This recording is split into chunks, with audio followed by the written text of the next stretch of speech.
Muy buenas tardes de domingo, soy Hugo Godoy, gracias por ver este resumen de noticias destacadas del fin de semana. Para verlo ahí con cafecito, con una cervecita, como tú quieras en tu casa. Estas noticias no las suelo desarrollar en amplitud como otros temas que considero que necesitan 45, una hora más o menos para poder hacer una explicación, pero los tres temas yo creo que son relevantes. Vamos a ver si lo podemos hacer en 4 minutos. El primero de ellos es que se extradita alias Fito, este señor Macías, líder de un grupo criminal llamado Los Choneros, así se llaman, ¿no? Que surgen de la provincia de Manabí, un grupo delincuencial que parece ser una célula de una banda de varios años atrás que se llamaba Los Queseros. Se pelean entre ellos, se forma esta estructura que a partir de más o menos del 2015-16 empieza su proceso acelerado de crecimiento o de fortaleza. Es algo muy extraño, ¿no? De repente, desde el 18 hasta la fecha, tenemos varios grupos criminales en el Ecuador y tal vez podríamos decir que compiten por el poder y el control.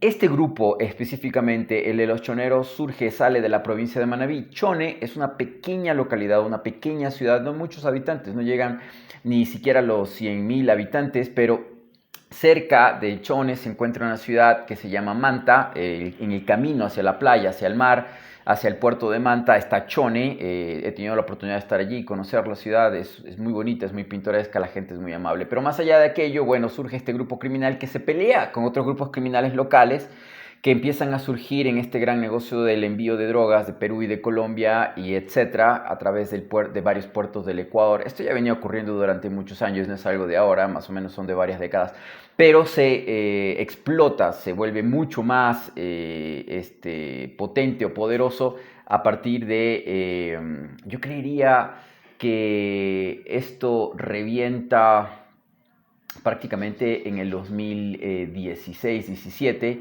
En el 2021 se da una masacre en una cárcel de Ecuador, en la penitenciaría del Litoral, donde se encontraban casi la mayoría de todos los grupos criminales más terribles y despiadados, allí mismo en el mismo lugar, y se dan temas como el asunto de...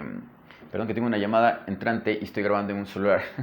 Siempre los medios de comunicación por allí buscándonos. Pero bueno, más allá de lo que decía, se da una masacre y desde esa masacre en el 2021, previa a elecciones generales del Ecuador para presidente y senado o congreso, que aquí en Ecuador se llama Asamblea Nacional, se da esta situación, ¿no? Y bueno, desde allí empieza a haber una guerra de bandas. De hecho, esa masacre se dio por un tema de ajuste de cuentas. Alias Fito se escapa de la cárcel en el año 2000, entre el 23 y el 24. Tengo información de inteligencia que me dice que quien decide la salida, quien negocia la salida de Fito de la cárcel es exactamente Guillermo Lazo Mendoza, extorsionado por grupos internacionales de delincuencia que están aliados o coordinados con Fito o con los choneros, en este caso la mafia albanesa o alguna de esos grupos criminales. Le ordenan a Guillermo Lazo dejar o permitir la libertad de alias Fito.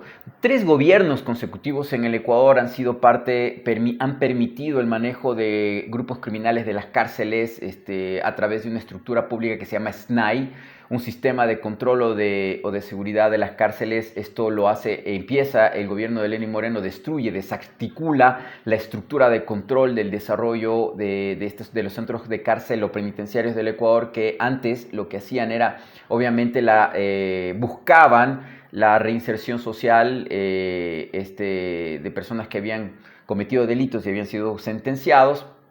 Centros de rehabilitación social se llamaban en ese tiempo, ahora son centros de masacres y de muerte. Pero bueno, el tema es que tanto Moreno como Guillermo Lazo y como Daniel Noboa mantienen la misma estructura, en donde pues hay crimen, hay delincuencia y desde las cárceles se controla afuera en la calle. Y este caso de Fito me parece muy interesante, y su salida hacia Estados Unidos, porque sigue controlando y sigue dominando el ambiente criminal del Ecuador. ¿Qué va a hacer en Estados Unidos? También eso es muy relevante e importante, porque hay una guerra en este momento entre varios grupos criminales y los choneros, y en especial sobre Fito. Yo creo que Fito, por lo menos él, se ha llevado a 200 personas asesinadas. Entonces hay mucha gente que le quiere cobrar la factura, y obviamente él se va a Estados Unidos por protección. Su familia ya se ha ido para Estados Unidos. Primero se fue a la Argentina, se fue deportada al Ecuador, y ahora se sabe que muchos de ellos pues están allá en Estados Unidos Unidos.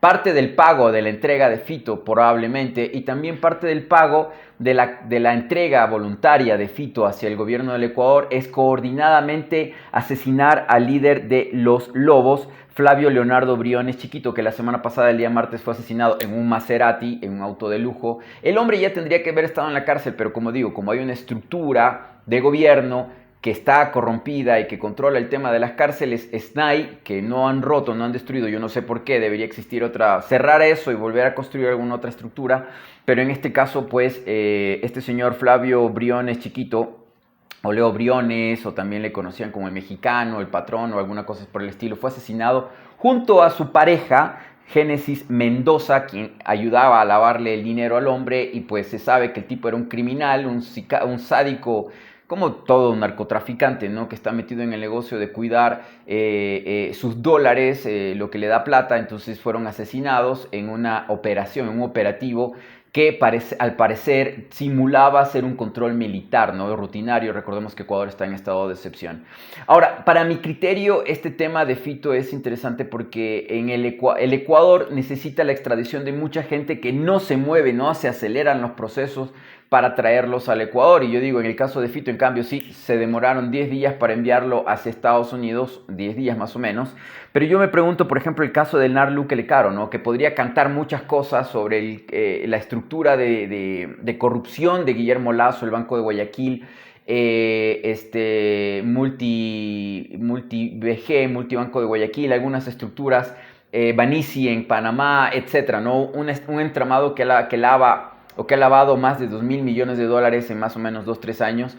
¿Qué pasa con eso? ¿Qué pasa con Danilo Carrera? ¿No? Pues Luque Lecaro podría saber mucho de eso y no lo ha dicho. El mismo Fito se va para Estados Unidos sin cantar, sin decir absolutamente nada de su estructura, ¿no? Nadie sabe cómo funcionan los choneros, nadie sabrá cómo fue que, quizás, si es que fue así, que Fito fue el que ordenó la muerte de este señor Briones desde su captura, o ya lo coordinó antes, quién sabe, o la estructura militar policial que también coordina con él, ¿no? El chisme, el rumor, es que el hombre al subirse al avión estaba con un celular en su bolsillo, es decir, él tenía comunicación, contacto con mucha gente, incluyendo su familia, obviamente, para saber si la familia ya está segura en Estados Unidos. Este caso es muy parecido a lo que ha ocurrido en México, ¿no? Con el Mayo Zambada, ¿no? Uno de los grandes capos de la droga de México, que al irse para Estados Unidos haciendo un pacto, un convenio con el gobierno de Estados Unidos en una avioneta privada, se lo llevan a Estados Unidos y toda su familia también ya está en Estados Unidos con visa y residencia.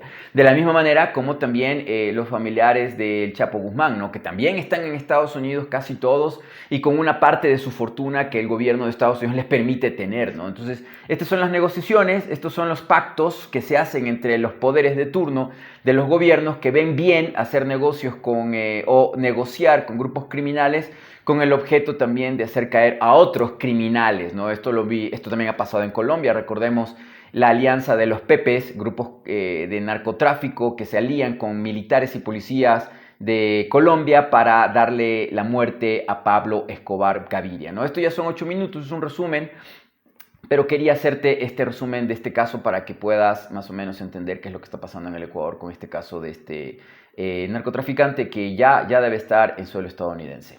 Hasta luego.